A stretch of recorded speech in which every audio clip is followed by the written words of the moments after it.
எல்லாரும் ஐபிஏன்னு தான் சொல்கிறாங்க. ஆனால் அது வந்து தப்பு. நம்மளுக்கு என்ன தேவை? நீட்டுக்கு தான் ஆன்சர் தேவை. நீட் NEET இங்கே பாருங்கள், NET ABI. அப்போது NETனா நம்மளுக்கு ஏபிஐன்னு தெரிஞ்சு போச்சு. அப்போ ஆன்சர் ஏபிஐயில் தான் இருக்குது. எல்லாமே ஏபிஐயில் தான் இருக்குது. இங்கே பாருங்கள், ஃபஸ்ட்டு டி வந்து வேறு எங்கேயுமே இல்லை. ஓகேங்களா? அப்போது இங்கே இந்த லெட்டர்லேயும் வேறு எதுவுமே இல்லாத எழுத்து எது? ஏ வந்து ரிப்பீட்டடாக ஆகலை. அப்போது வந்து டிக்கு வந்து ஏ. அடுத்தது பாருங்கள், அடுத்தது வந்து 2 இருக்குது. வந்து இங்கே ஒன்று இருக்குது, இங்கே ஒன்று இருக்குது. இதில் பாருங்கள், டி அட்ரஸை வந்து இங்கே எழுதி வச்சுக்கிறேன். ஓகேங்களா? டி வந்து 2 இருக்குது, எஸ் வந்து 2 இருக்குது. அப்போ வந்து ஓவும் கிடையாது, பியும் கிடையாது. ஓகேங்களா? அப்புறம் பாருங்கள், இங்கே ஏ வந்து ரிப்பீட்டடாகவே வரல. ரிப்பீட்டடாகவே வரலைங்களா? அப்போ வந்து எல்லும் வந்து இங்கே ரிப்பீட்டடாக வரல. அப்போ எல்லையும் நம்ம அடிச்சிடலாம். ஓகேங்களா? அப்போது இங்கே பாருங்கள், நீட்டியில் பி இருக்குது, இதுலேயும் பி இருக்குது. அப்போ வந்து இக்கு பி.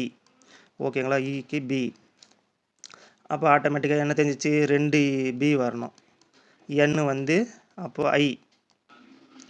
பின்னு கண்டுபிடிச்சாச்சு. அப்போ 2 பி வரணும். அப்போ ஆப்ஷன் பியும் கிடையாது, ஆப்ஷன் ஏவும் கிடையாது. ஓகேங்களா? அப்போது இப்போ ஐபிபிஏவா ஏபிபி ஐயான்னு தெரியணும். எல்லாரும் ஐபிஏன்னு தான் சொல்கிறாங்க. ஆனால் அது வந்து தப்பு. இங்கே பாருங்கள், எல்லா லெட்டர்ஸையும் பாருங்கள் எப்படி இருக்குது? ஆல்ஃபாபெட்டிக்கல் ஆர்டரில் இருக்குது. BLOO PPV JKGO IJK IKMOP CJ ABI. அப்போ அதுபடி பார்த்தோன்னா ஏபிஐ தான் நம்மளுக்கு ஆன்சர். இதுக்கான ஆன்சர் ஏபிஐ. ஆப்ஷன் ஏ தான் நம்மளுக்கு மேக்ஸிமம் ஆன்சராக இருக்கும்.